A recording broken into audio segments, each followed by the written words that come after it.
শ্রম মন্ত্রণালয়ে যারা দায়িত্বে আছেন স্পেশালি তাদেরকে রিকোয়েস্ট করব, আমাদের শ্রমজীবী ভাইদের যেন কোনো কষ্ট না হয়, কারণ তাদের পাঠানো রেমিটেন্সে সচল থাকে আমার দেশের অর্থনীতির চাকা।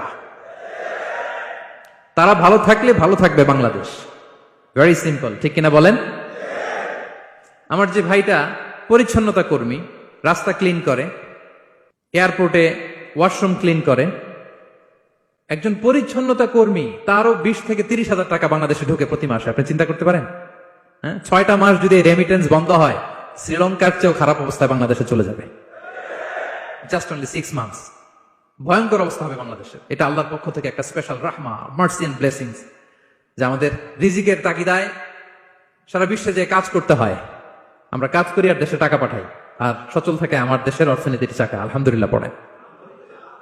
সো বাংলাদেশের গভর্নমেন্টকে আমি বিনীত অনুরোধ জানাবো, শ্রম মন্ত্রণালয়কে অনুরোধ জানাবো, এয়ারপোর্ট অথরিটিকে অনুরোধ জানাবো, আমার শ্রমজীবী ভাইদের সাথে ভালো আচরণ করুন, তাদের সাথে কোঅপারেট করুন।